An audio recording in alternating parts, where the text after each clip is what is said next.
Olá, pessoal! Mais um episódio do projeto De Frente com Gabi. Hoje eu tô super feliz porque eu tô com uma convidada mais que especial para essa temporada Psicanálise e Psicanalistas no Brasil. A convidada é a Ana Laura Prates, que é psicanalista, a ME da Escola de Psicanálise dos Fóruns do Campo Lacaniano, fundadora do Fórum do Campo Lacaniano de São Paulo, no qual sustenta o seminário Corpo, Arte e Tecnologia e coordena a rede de pesquisa Corpo, Arte e Tecnologia. É escritora e editora da Larvatus Prodeu, é assim que fala? Editora? É, E autora, dentre outros, de Da Infância, da Fantasia de Infância ao Infantil na Fantasia. Esse livro está na minha lista, viu? Para a próxima leitura. sim. Feminilidade e Experiência Psicanalítica, que eu estou aqui com a terceira edição e já já ela mostra a capa da quarta edição, que saiu recente. E La Letra, de la Carta ao Nudo. É a letra da Da carta ao carta ao nó. nó. Isso. É doutora pela USP, pós-doutora pela UERJ e pesquisadora da Unicamp. É colunista do jornal GGN e apresentadora do Ouvindo Vozes. Ana Laura, eu estou muito feliz de te receber aqui no De Frente com Gabi. Obrigada por ter aceito o convite. Boa noite, obrigada, Gabi. Eu também estou muito feliz, acompanho o seu trabalho, gosto muito. Você sabe que o meu seminário, na verdade, chama Heresia Lacaniana, né? Desde 2008 que eu sustento lá o seminário no fórum, chama também a Heresia Lacaniana. Que Então, legal. juntas aí na heresia Vamos juntas. e vamos lá, vamos papear que estou muito animada aqui para conversar com Muito você. legal. Bom, então o assunto é sobre esse trabalho da Ana Laura, né? O assunto da vez, a gente vai, o assunto central, né? Perpassar pela quarta edição, né? Do livro Feminilidade e Experiência Psicanalítica, que é fruto de uma pesquisa de mestrado, né, Ana Laura? Quais foram as inquietações que te levaram a pesquisar sobre o tema? Então, menina, assim, é fruto do meu trabalho de mestrado, no qual eu ingressei muito jovem, em 1993, Apenas. na USP, né?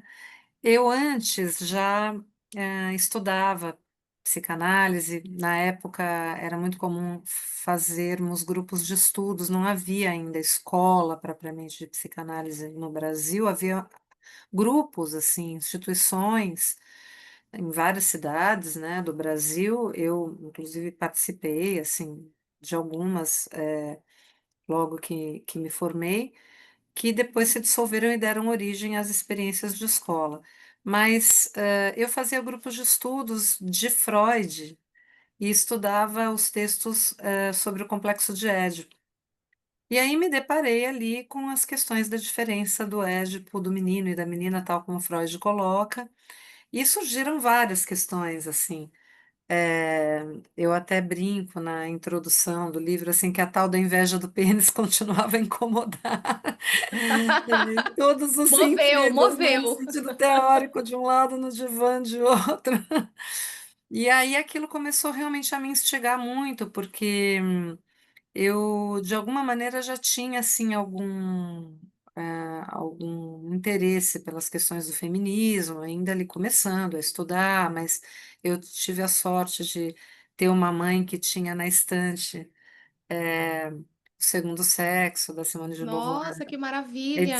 que eu Que li, O Segundo Sexo, mãezona! era a dela, professora de filosofia e tal. Então, eu tinha, por um lado, essa bagagem, claro, muito jovem ainda, assim, né? Mas pelo menos as bases do feminismo e muita transferência com a psicanálise. Só que já começou ali a chocar alguma coisa, assim. E, Uhum. e aí eu falei, bem, eu vou estudar esse tema. E aí fiz um projeto, eu não fazia muita ideia de onde eu estava me metendo. Tive a sorte de ter uma orientadora, a Jussara Brauer, a quem eu inclusive agradeço também, no meu trabalho, assim, que apostou comigo, porque realmente foi uma aposta, assim, ousada, e comecei a estudar. Paralelamente, eu já estava com essa primeira experiência, assim, de um grupo muito interessante que chamava Escrita Freudiana, que era o professor Luiz Carlos Nogueira, Helena Bicalho, e eles tinham, assim, já uma preocupação muito grande com a lógica. Então, eles tinham, já traziam para nós, assim, um discípulo do Newton da Costa, que é o Jair Abi, que o Nelson da Costa, que é o grande fundador da lógica paraconsistente, que é um brasileiro da Unicamp, e Uhum, as fórmulas da sexuação são um exemplo de lógica paraconsistente, ela derroga assim o princípio da lógica aristotélica, etc. E que é a parte mais difícil de entrar no Lacan, porque daí na minha pesquisa eu fui do Freud para o Lacan. E de alguma maneira, assim, um pouco surpreendente hoje para mim, vendo aquela jovem pesquisadora, assim, como eu consegui entrar na lógica, porque não era uma coisa comum, sabe? É, imagino. Gabi, assim, não tinha, por exemplo, a gente tem que lembrar que não tinha internet, né? E a gente não tinha acesso aos seminários do Lacan também, era tudo xerox, Nossa, poucos eram estabelecidos, traduzidos. aquelas traduções livres, né? Exatamente. A gente percebia que ainda bem que esses colegas tiveram essa força-tarefa, assim, porque a gente só podia acessar, ou você ia para Paris, ia no Centre Georges Pompidou, escutar ali o seminário do Lacan em francês, ou você ficava aqui na América Latina um pouco sem ter acesso, assim. E daí, ainda bem que teve essa força-tarefa de colegas que traduziram esses seminários piratas. Mas, assim, cada capítulo era traduzido por um, não era uma coisa estabelecida, assim. Então, a gente Uhum. tinha realmente muita dificuldade.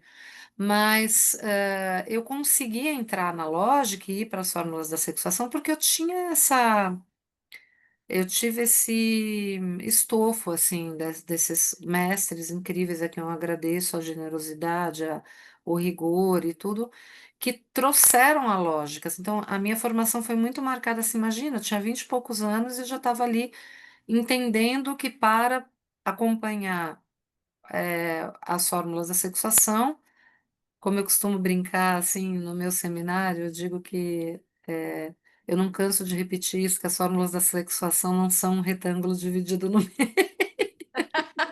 E aquilo é só um dia que o Lacan foi lá na lousa e escreveu E uma aula do seminário 20, né? Tipo um PowerPoint, assim, falou, gente, espera aí, deixa eu fazer aqui a flechinha, aquele furor didático que às vezes dá na gente, né?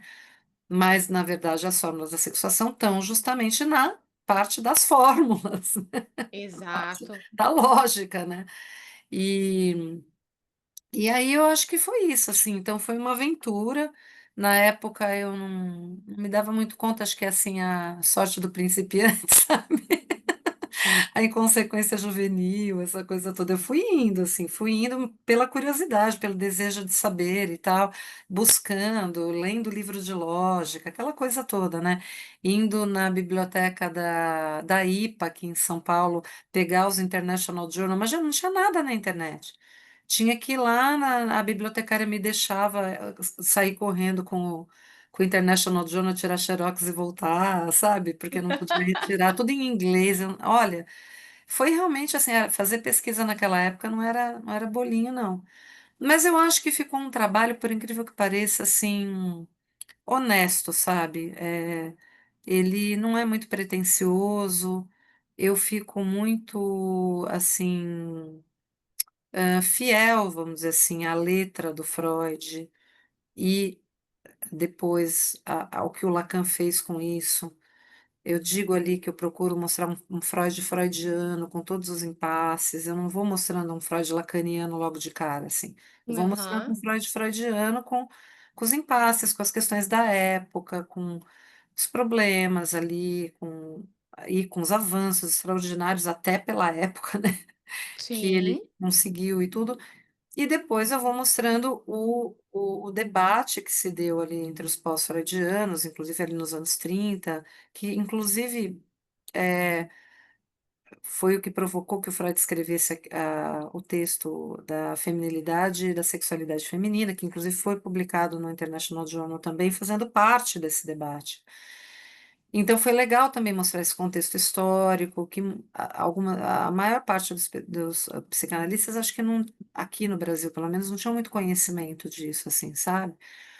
E aí eu fui para o Lacan com muitas lacunas, porque, como eu te disse, assim, a gente não tinha acesso aos textos, né? E foi então foi a primeira edição, foi essa. Quer dizer, primeiro o mestrado, depois eu reescrevi o mestrado. Inclusive teve uma mudança importante, assim, porque no mestrado a parte da lógica estava no meio do texto, assim, eu parava o que eu estava falando e ia explicar a lógica e voltava. E foi inclusive na minha banca de defesa que o Luiz Carlos Nogueira sugeriu que eu colocasse a parte de lógica em anexo, porque ele falou, olha, quem já conhece isso não interrompe o fluir, o fluxo do texto. Você já sabe aquilo, você continua lendo o debate, a discussão que está em jogo, o que que a anatomia tem a ver com isso, o que que significa premissa fálica, o que que é função fálica, qual que é a diferença entre premissa fálica, né? Você vai indo nas Aham. questões psicanalíticas propriamente ditas. E quem não conhece, vai lá fazer o letramento, ou Que nas tá. indicações bibliográficas que você dá, ou no resumo que você faz, mais esquemáticozinho ali, né? Do que é necessário, do beabá da lógica clássica e depois da subversão, para poder entender a sexuação, e volta para o texto. E aí eu fiz isso e tal. Agora, o grande salto que aconteceu depois, a partir, né, eh, da terceira edição, especialmente que é essa que você tem, que você mostrou, é que daí eu introduzi mesmo as pontes que faltavam, assim, porque tinha umas lacunas, né, dessas passagens aí do pensamento do Lacan que eu não acompanhei na época, pelo momento da minha formação e também por falta de material disponível, assim, né? Sim. Provavelmente eu teria que ter ido para a França e tal, mas aí teria sido um doutorado, né? Não daria. Eu fiz em 2 anos e meio esse trabalho, né? Assim, a base dele ali, né? Porque eu defendi em 96 e depois eu lancei o livro em 2001, Hum, né? Mas as adequações, vamos dizer assim, do mestrado, da dissertação para o livro, elas são adaptações mais assim de estilo, tirar um pouco aquele ranço de acadêmico, essa coisa do anexo, o sim. tipo de citação, não ficar tanta citação direta, fazer uma coisa mais fluida. Então foi mais uma adaptação de estilo de dissertação para livro do que algum tipo de alteração assim no plano mais conceitual, sabe assim? Aí depois eu consegui fazer esse trabalho de construir essas pontes que faltavam, assim.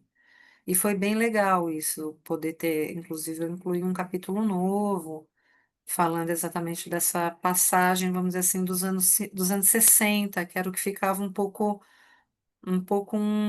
vazio ali, sabe? Eu falava muito ali dos anos 50, da significação do falo, daquela coisa Aham. toda do falo ser um significante, do quanto Lacan, né, diz que não é anatomia, homem e mulher não tem a ver com anatomia, tem a ver com posição e tal.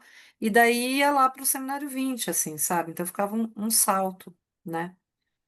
E aí eu produzi esse capítulo, né, intermediário, desse momento intermediário do Lacan. Então, por isso que eu agora, com a quarta edição, que eu fiquei bem feliz de até mostrar para, né, para vocês Mostra a aqui. nova E a capa. quarta edição, ela e assim, é uma alegria muito grande para mim, né, como mulher, assim, até pelo tema, o fato de eu ter lançado a quarta edição pela minha editora, né, Que e legal. é uma editora muito pequenininha, muito artesanal, mas é aquilo, eu lembro da Virginia Woolf falando que uma mulher para escrever precisa de um quarto todo seu.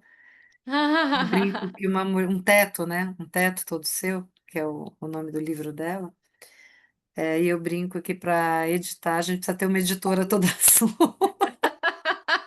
Você conseguiu. Então agora, né? Ninguém segura. Se bem que é isso, né? Depois que você abre a editora, você começa a publicar o trabalho dos outros. Eu parei de Também, publicar. né? Mas não, mas é bem divertido também. Então foi isso, assim, o Que começo da história. legal.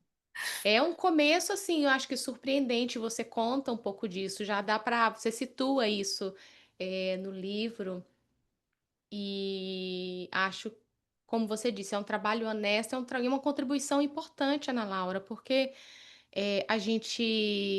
você consegue fazer isso que você falou que é bem interessante, porque eu lendo senti isso mesmo, um Freud freudiano, você É. foi fiel aos impasses que a gente encontra na teoria freudiana sobre a questão da Uhum, feminilidade, sobre a questão da sexualidade feminina, e você vai lá depois e traz a discussão do que o Lacan, a partir do que ele vai chamar retorno a Freud, vai construir já a partir de outras, vamos dizer assim, outros diálogos, né, com uhum. outros campos, e vai poder avançar.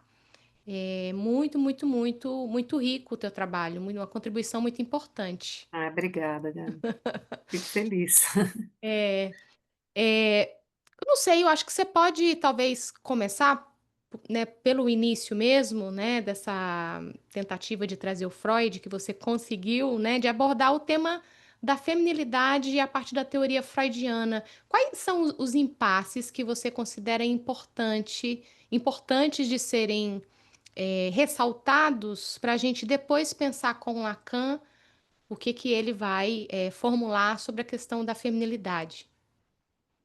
Então, Gabi, eu acho assim, o Freud tem coisas extraordinárias, assim, acho que a gente precisa reconhecer o quanto ele estava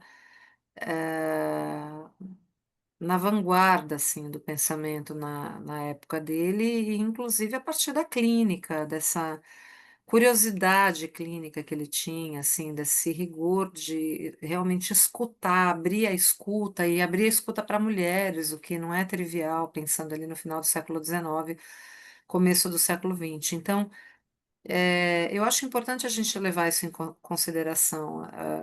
E as sufragistas ali na época, pensando no feminismo branco, ocidental, Uhum, judaico-cristão e tal, né? Mas elas estavam ali lutando pelos direitos, com toda né, propriedade, enfim, a importância histórica que esse movimento teve, não obstante também as suas limitações, mas o Freud, de alguma maneira, trouxe a questão do desejo. A mulher, enquanto aquela que pode ter desejo sexual. Isso acho que é importante a gente não esquecer. E escutou essas mulheres. Foi a escuta das histéricas que possibilitou, inclusive, a descoberta do inconsciente. Claro que as histéricas já estavam ali gritando, falando, produzindo sintoma, e as pessoas não estavam exatamente descobrindo o inconsciente, né? Então tem a coisa do desejo do analista ali, por isso que eu digo que tem uma uhum, solidariedade entre o discurso da histérica e o discurso do analista, porque é algo que se passou ali em conjunto. Mas eu acho que o Freud tem uma coisa extraordinária em relação a essa questão da sexualidade feminina logo de saída. Só o uhum, fato de reconhecer que há uma sexualidade, que as mulheres estavam sofrendo de recalque em relação a essa sexualidade. Eh, e depois o Freud adotou, assim, posturas ao longo da vida dele muito que hoje a gente chamaria de progressistas, por exemplo, em relação aos direitos reprodutivos. Quando a filha dele morre grávida, né, de gripe espanhola, deixando um outro bebê pequeno, ela não queria aquela gravidez, ele fica totalmente indignado, escreve uma carta dizendo que é um absurdo as pessoas não poderem prevenir gestação indesejada, interromper gestação indesejada. Tem aquela famosa carta dele à mãe do rapaz homossexual, que ele diz que não é sim. doença, etc. Então, eu acho que é importante a gente lembrar isso. Tem uma outra coisa que eu acho incrível do Freud, que é um texto de 1914, Introdução ao Narcisismo, que para mim é o texto mais extraordinário do Freud. Fundamental. E ali ele fala algo que antecipa, ou melhor, que Lacan depois formaliza na sexuação, que é de dizer que mãe e mulher não são a mesma coisa. muito pelo contrário, inclusive, né? Só que ele não tem a noção de gozo que o Lacan vai construir depois, então ele chama de amor, mas você lembra? Ele fala que a mulher, quando é mãe, ela ama como um homem, porque ela coloca a criança no lugar de objeto do amor, né? Então ela está no lugar de sujeito, vamos dizer assim, em termos já lacanianos, assim, né? Então, quando ele vai falar do amor narcísico e do amor objetal, né? Ele vai Uhum. dizer que a mãe, ela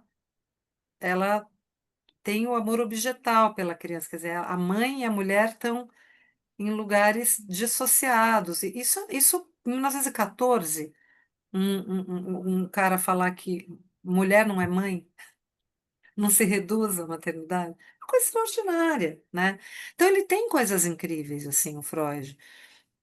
Bom, fora toda a questão da psicanálise em si mesmo, estou falando especificamente em Sim, relação à questão da sexualidade, a própria noção de sexualidade, que é absolutamente tão subversiva a noção psicanalítica de sexualidade, que eu acho que até hoje ainda não foi suficientemente assimilada, assim.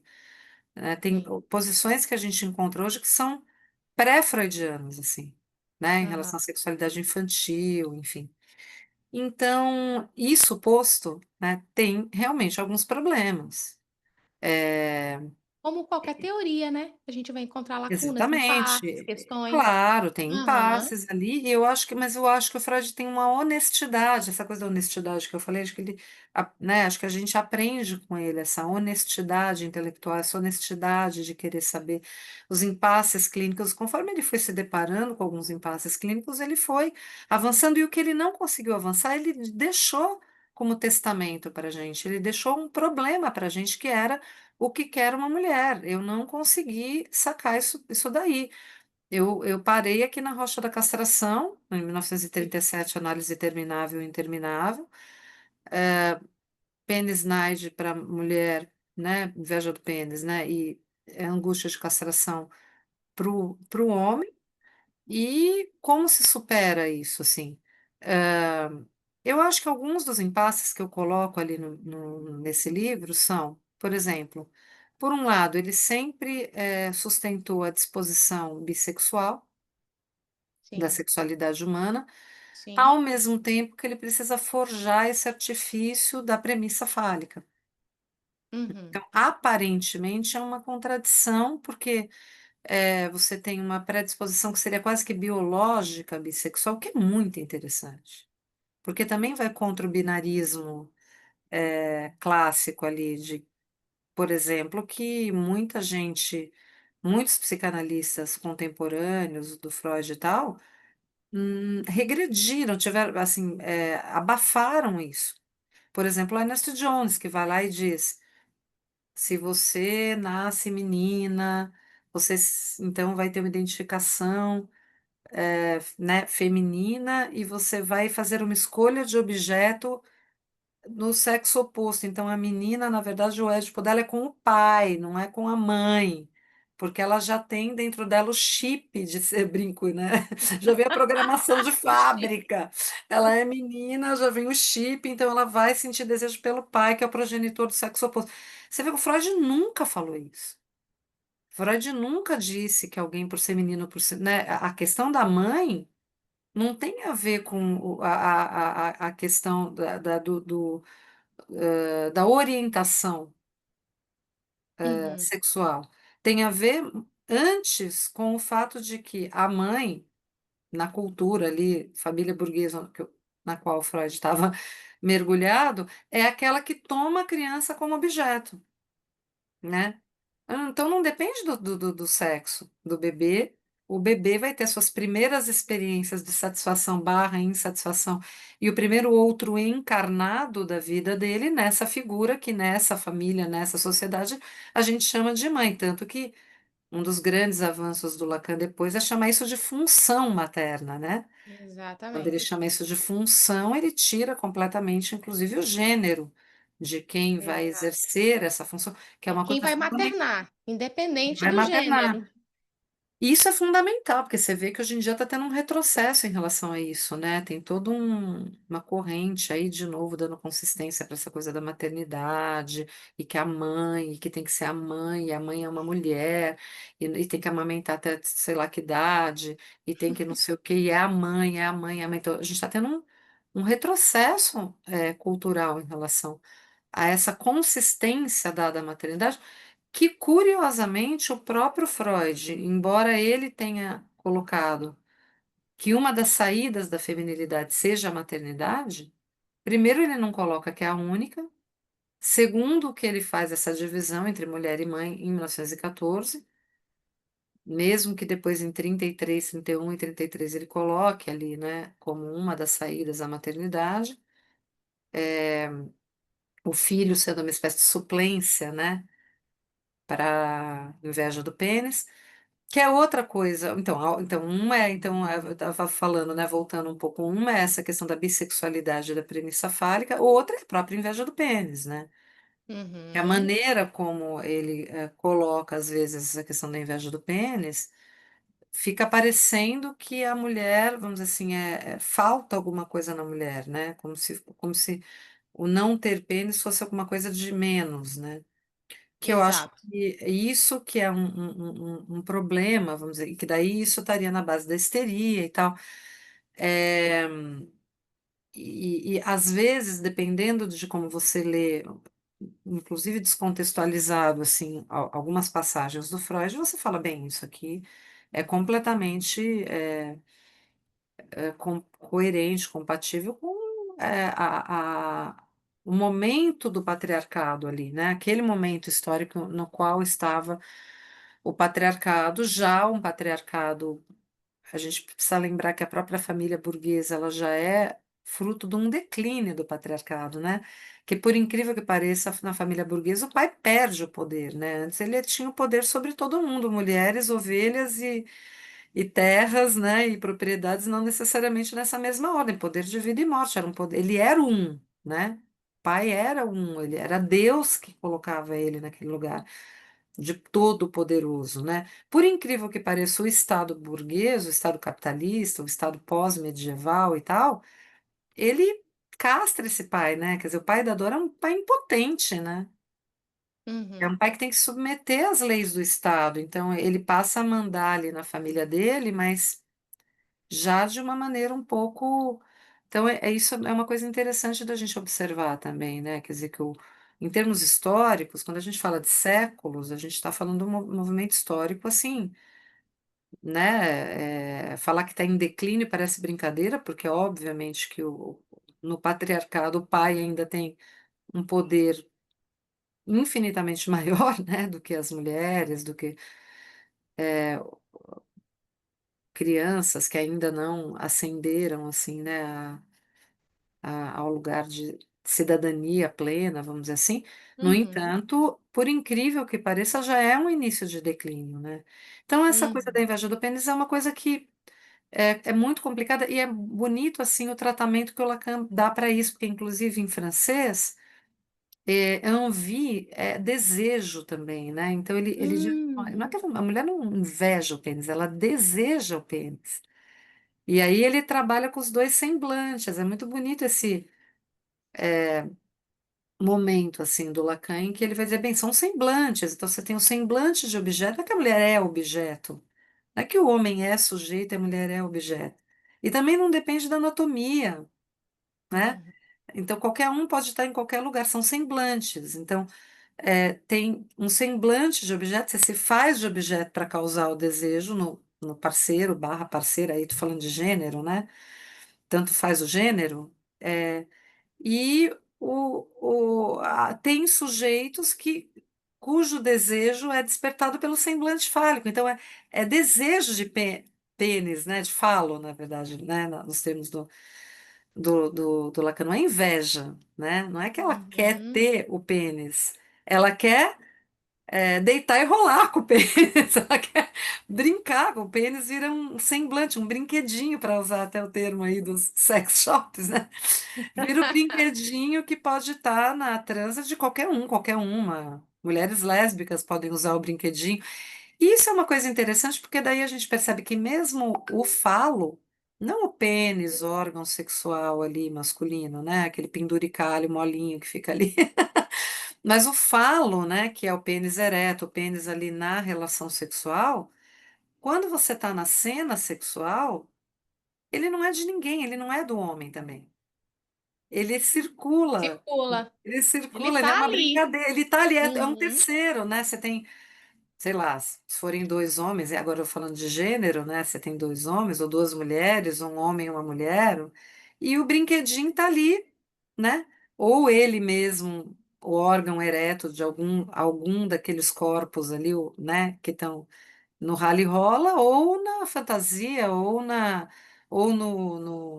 no brinquedinho mesmo que você compra no, né?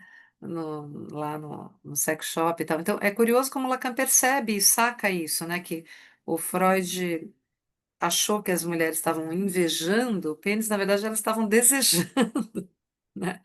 Exato. Claro que nenhuma mulher, de novo falando de gênero, é obrigada a desejar, é, a ter no semblante fálico aquilo que causa o seu desejo, né? Isso não está dado pela identificação, é outra coisa incrível do Freud que ficou apagada pelos pós-freudianos, né, Gabi? Assim, a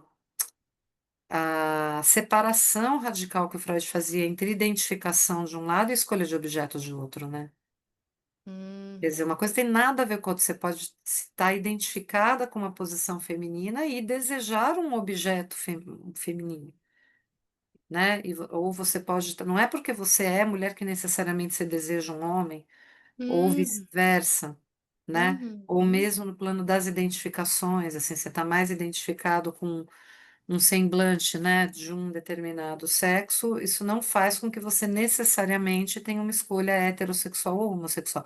Você vê como isso Uhum. antecipa toda essa questão, né, que depois o pessoal da teoria de gênero e tal vai chamar dessa distinção entre é, o gênero e a orientação, né?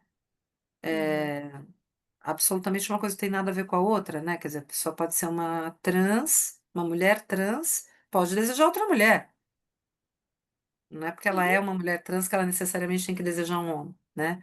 Isso foi Exato. sacou na clínica, né? Que identificação era uma coisa, escolha de objeto era outra. E os pós-freudianos achataram tudo porque trouxeram para a biologia, né? É,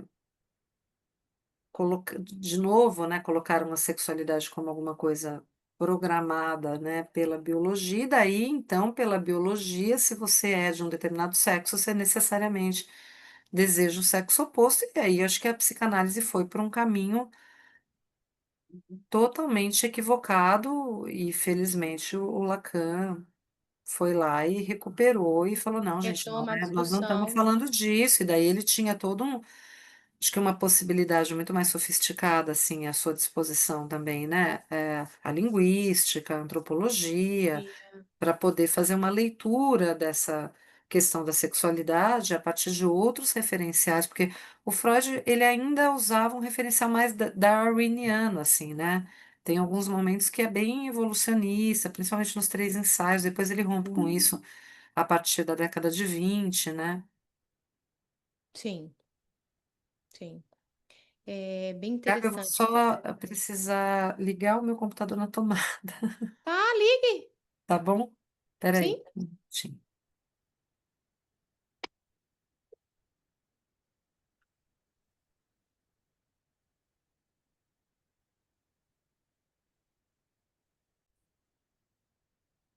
pronto. Retomando. Bom, eu vou aproveitar esse percurso que você fez e agora para a gente poder entrar um pouco mais em Lacan.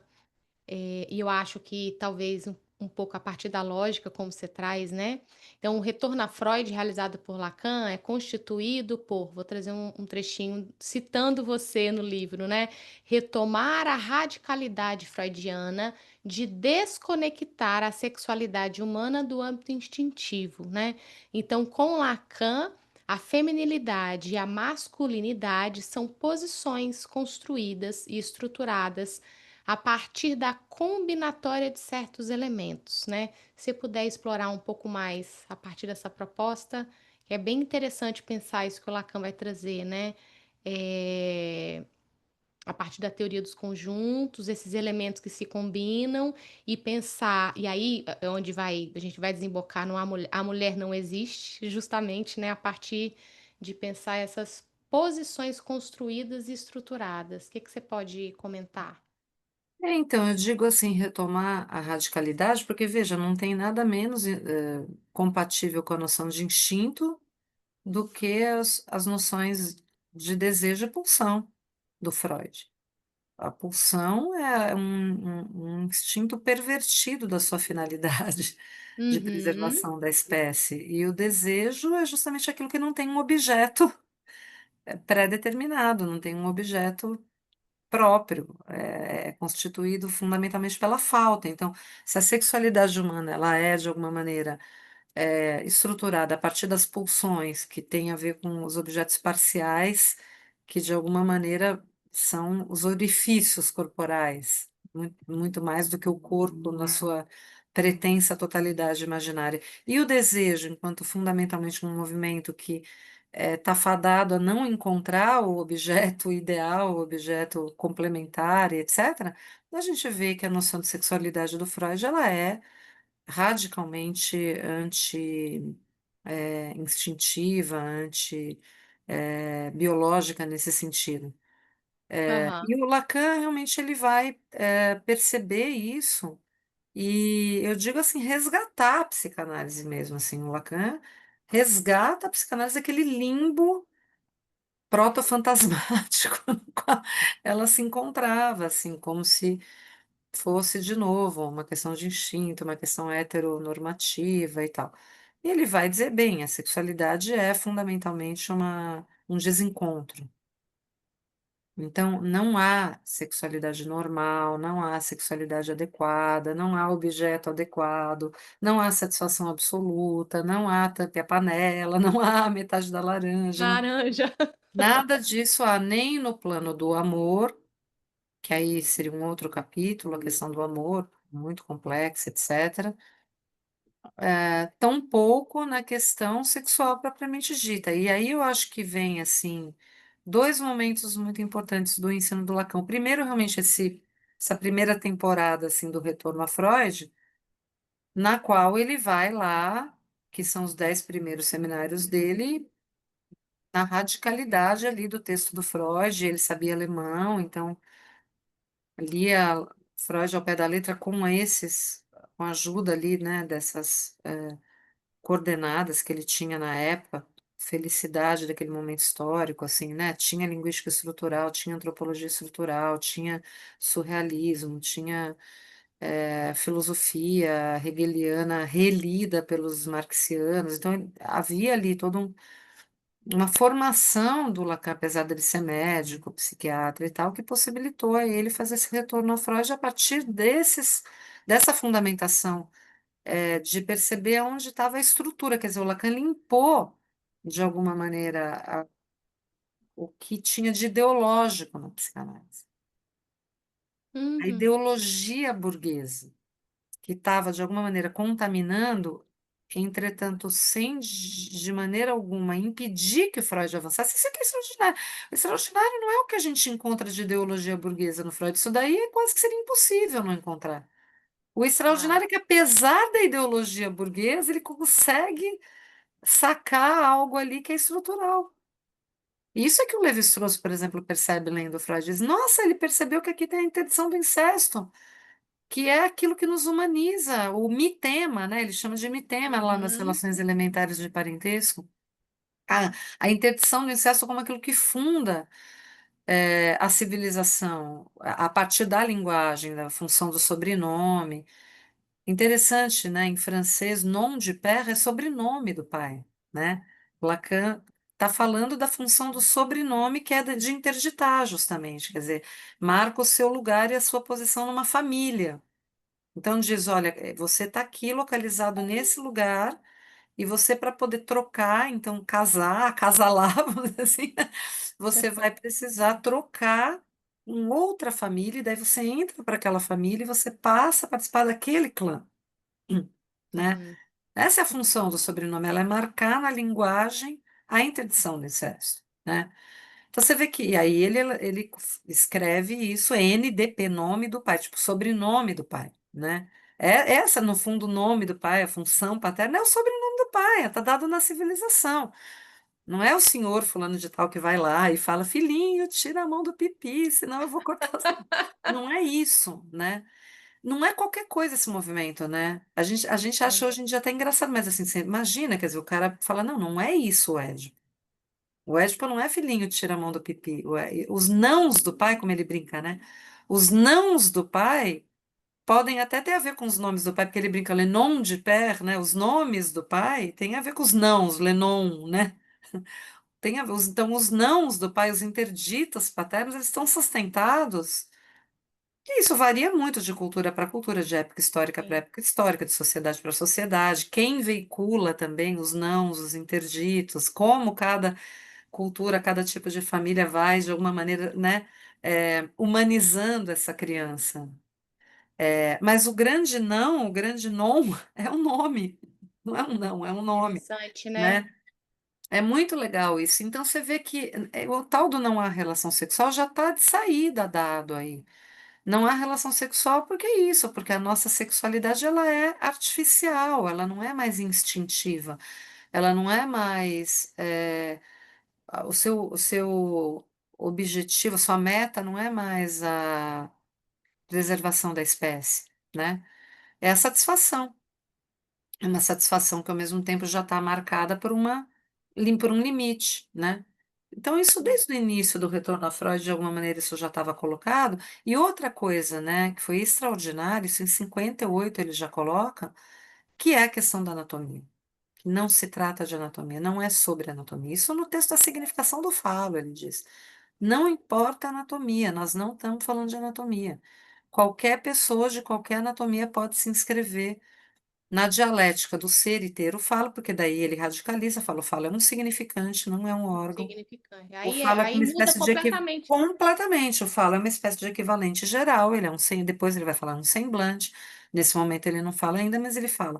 É uma espécie de equivalente geral, forjado como um artifício para estabelecer, não é por acaso que foi escolhido o seu amiguinho, né, o pênis ali lá na origem, né, como assim um certo substrato anatômico, né, não é por acaso, porque por algumas razões, né. Daí ele vai inclusive para a mitologia, quer dizer, o Príapo, né, o deus, o próprio Falos, né, eh, sendo em grego ou em latim, enfim, mas é, enquanto o deus da fertilidade. O Príapos, o Falos, ele não é um grande deus do Olimpo, assim, ele não é uma espécie de deus do Olimpo, ele é um deusinho ali do jardim, né? Ele é aquele negocinho da sorte, o amuletinho da sorte que a turma colocava ali no. Sabe anão de jardim? Aham. O povo, o povo de Pompeia punha os falinhos ali, né? Era meio ali, porque ele era o deus da fertilidade, ele é o deus é meio carnaval, tinha uma festa do falo que todo mundo levava assim, né?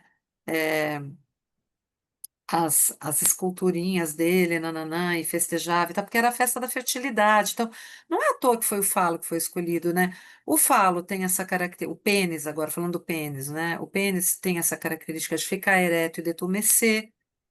Uhum. Então, ele serve um pouco para essa brincadeira de presença-ausência, né?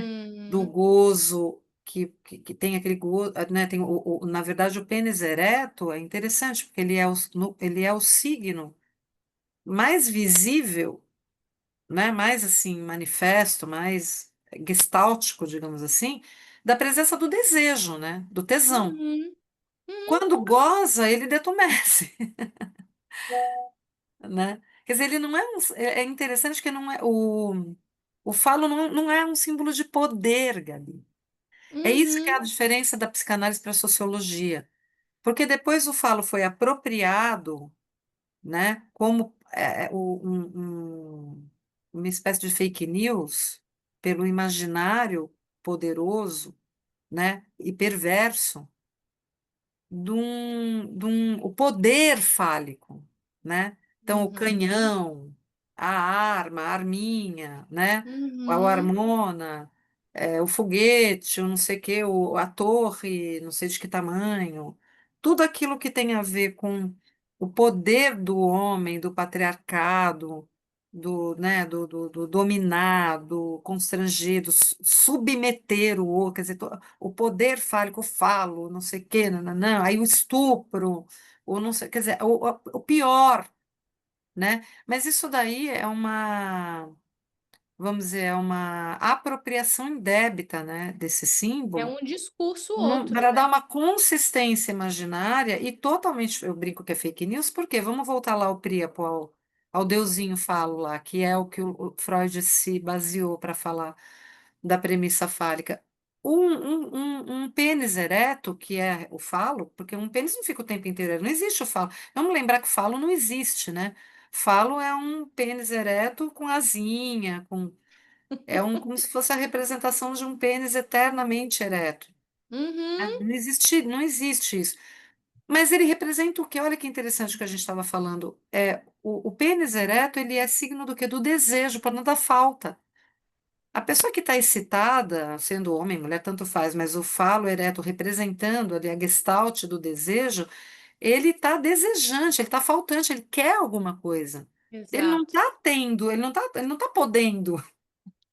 Ele não está podendo, quem está podendo não está ereto. Olha que interessante, Muito interessante. né? Ele Você tá, falando. quem está ereto está desejando. E depois que consegue, o que que acontece? Ele detumesce, né? Ele perde imediatamente a potência. Então ele é o signo da Para presença-ausência. poder desejar de De novo novo, depois. ni que ele, né, satisfaz, ele já. Então, tipo, o gozo é a detumescência, né? Então, a angústia, né? Muitas vezes relacionada à questão da detumescência e tal, né? É, Uhum. que é a coisa do não manter o falo ereto. Então, aí a gente poderia entrar em toda a psicopatologia da impotência e não sei o que lá, né? Uhum. Da sexualidade masculina, né? Uhum. Passando por essas fantasias, por esse imaginário e todas as dificuldades aí da sexualidade masculina, passando por aí, em sustentar a ereção também, que é uma coisa difícil, né? Não é tão simples assim. Então, tem Uhum. mil questões em relação a isso, né?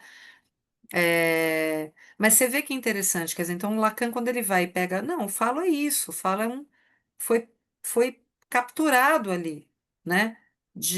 Por essas características engraçadas, que são até engraçadas que ele tem, se a gente for pensar bem, né?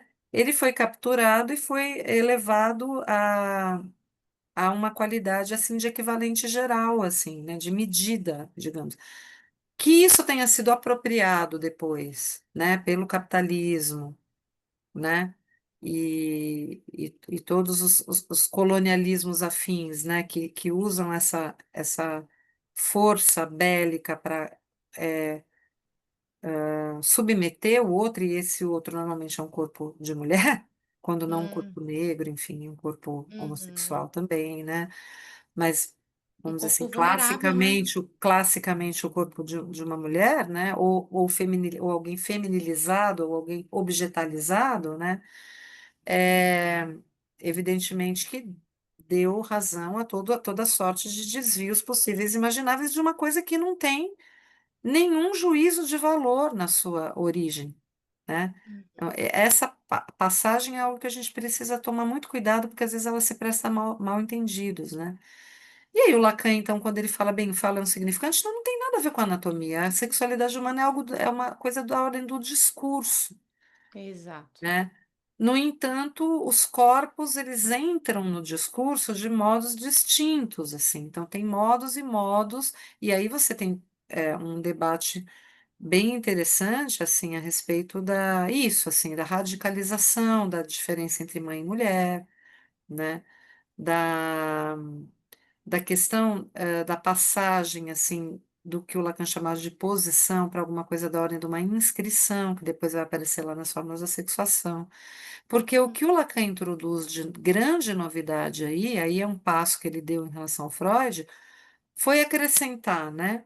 mais além dessa separação que existe entre identificação e escolha de objeto, que já estava no Freud, mas que ele foi lá e resgatou, mas aí ele avança em relação ao gozo, né? Que é uma noção lacaniana.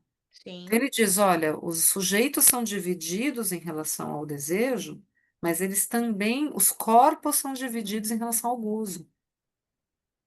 E aí ele abre um novo capítulo para pensar um novo tipo de diagnóstico que a gente faz na clínica, que é o diagnóstico do modo de gozo, que Uhum. tampouco tem a ver com anatomia. Tem nada a ver com Uhum. anatomia. Não é que Uhum. não é que você nasce XX, então você vai ter um fenótipo e um órgão sexual feminino, uma vagina, um clitóris, útero, não sei o que lá, e necessariamente então você vai ter um gozo não todo fálico. Não tem absolutamente nada Nada a ver disso. com isso, né? Ele já tinha deixado a anatomia para trás há muito tempo. E agora ele, de alguma maneira, nos anos 70 radicaliza isso, né? E fala, bem, a experiência de gozo que ele vai chamar de gozo ancor, né? É um gozo que está fora do semblante. Isso é uma coisa muito incrível, quer dizer, a gente tinha falado lá antes, você tem o semblante de objeto e o semblante fálico, né?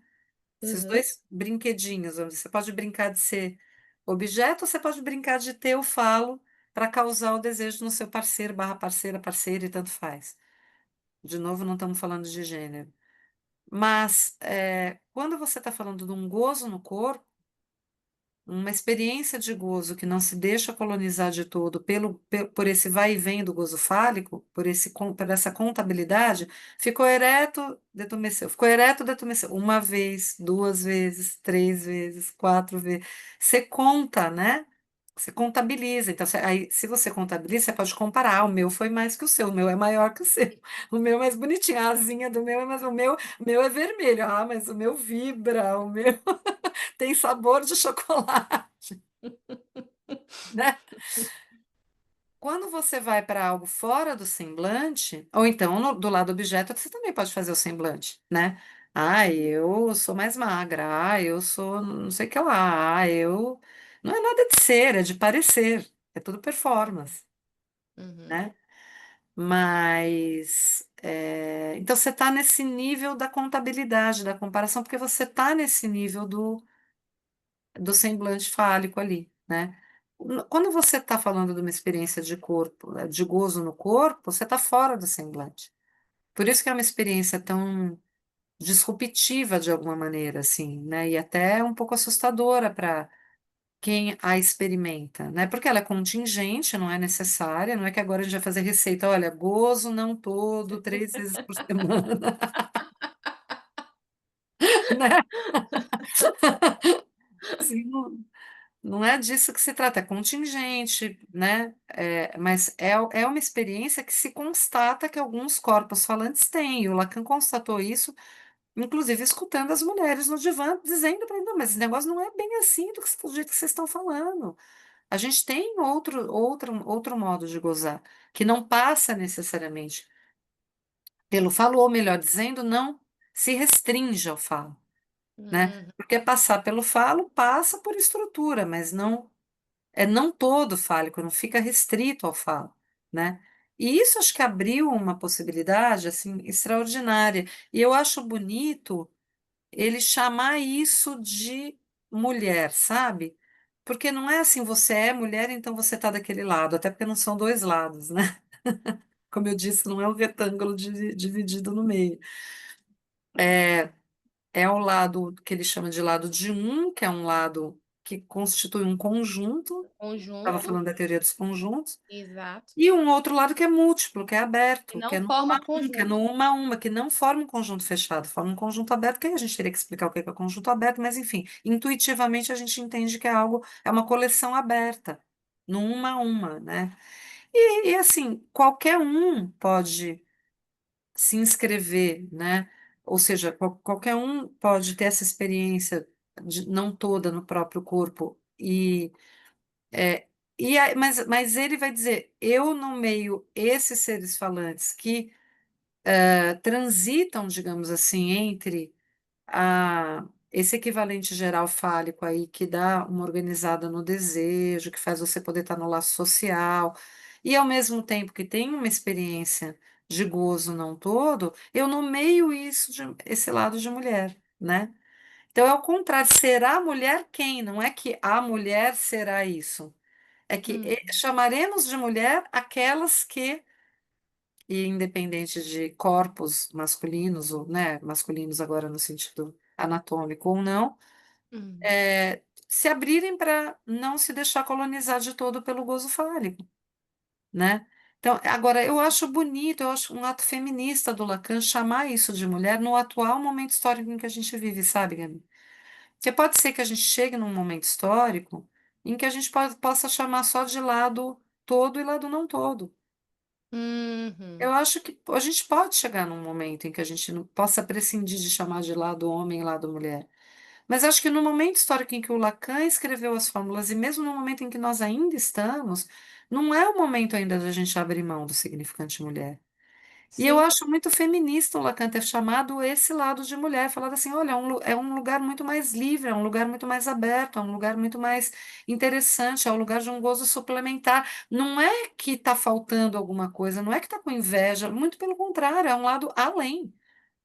É Uhum. uma coisa, vamos usar os termos lacanianos, uma abertura para o real, né? Por isso que a pergunta ficou lá aberta com Freud, né? O que que é uma mulher? Exato, exatamente. Então, eu acho que nesse momento a gente chamar esse lado, né? Esse lado tão potencialmente assim indeterminado, né? E que, portanto, está muito mais aberto a uma pluralidade de experiências, né? E que é no uma a uma, e que chamar isso de lado mulher, eu acho importante nesse momento, sabe? Histórico. Assim, eu acho que isso é Sim. um ato político, até eu te diria assim, do Lacan, que construiu essas fórmulas muito em diálogo com o movimento feminista, né? Aquelas grandes feministas da época dele ali, a Irigaray, a Wittig, a Júlia Kristevá, a Helene Cizuz, enfim, né? A Kristevá, acho que eu já falei, todas essas eh, grandes feministas, né, que a gente conhece, que foram tão importantes para o movimento de libertação das mulheres ali, do maio de 68, dos anos 70 e tudo, estavam ali, presentes ali, dialogando, criticando a psicanálise, né, dizendo que a psicanálise era mais um, não sei o que, do patriarcado e que era coisa fálica e que não sei o quê, mas tudo bem, elas estavam ali fazendo o papel delas. Claro.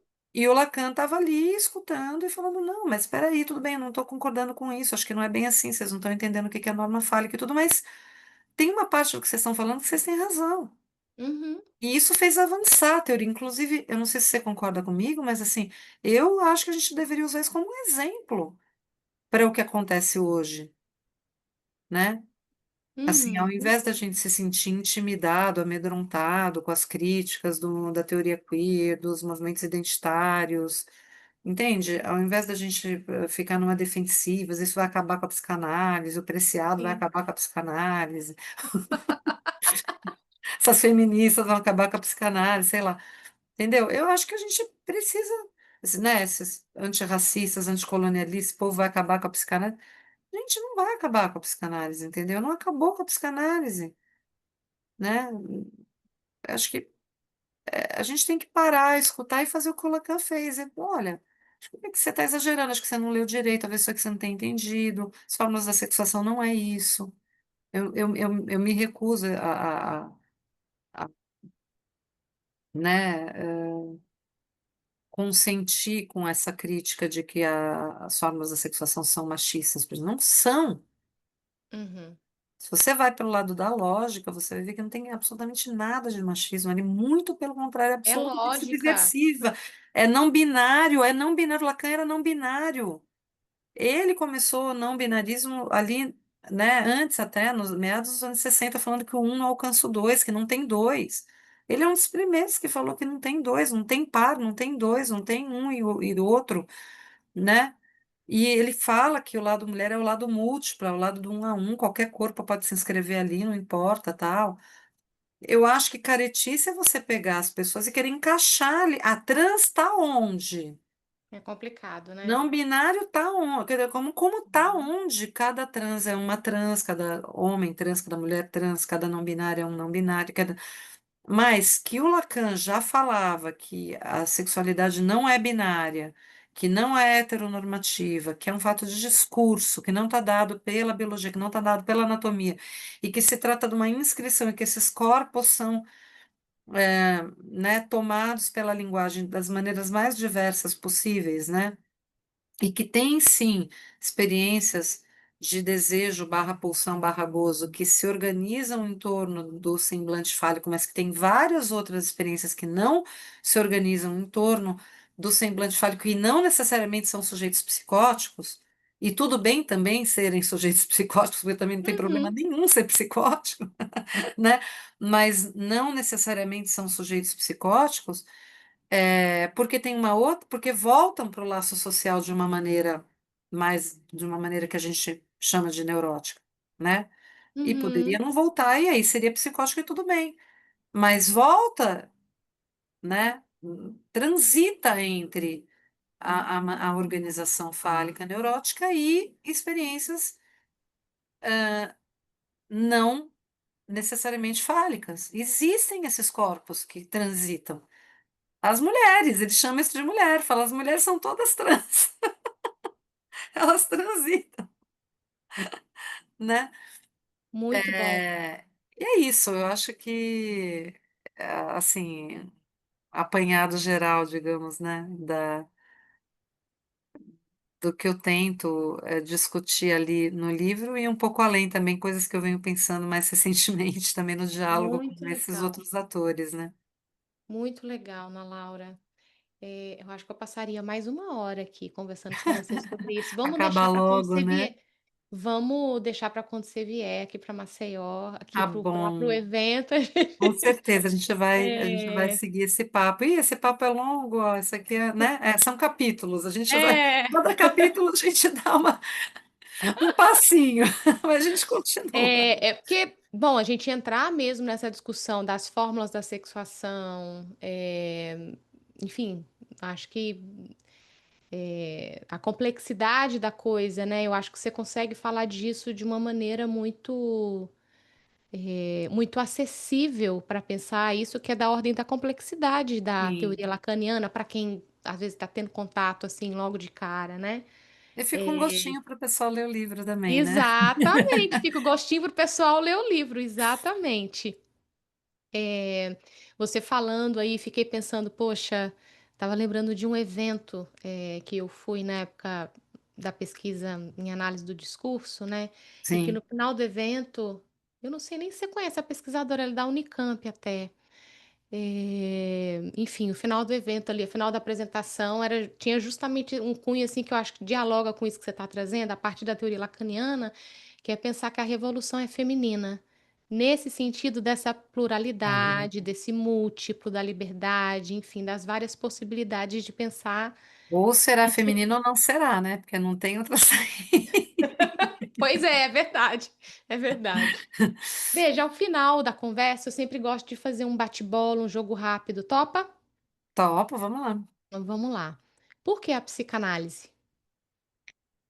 Porque ela é uma aventura insubstituível. Ótimo. Um livro. E agora? Meu Deus do céu! Vamos lá. Água Viva, da Clarice Lispector. Maravilhoso. Uma mulher na psicanálise. Gente, na psicanálise? Uhum. Hum, e agora, hein? É difícil? Ixi, falar uma.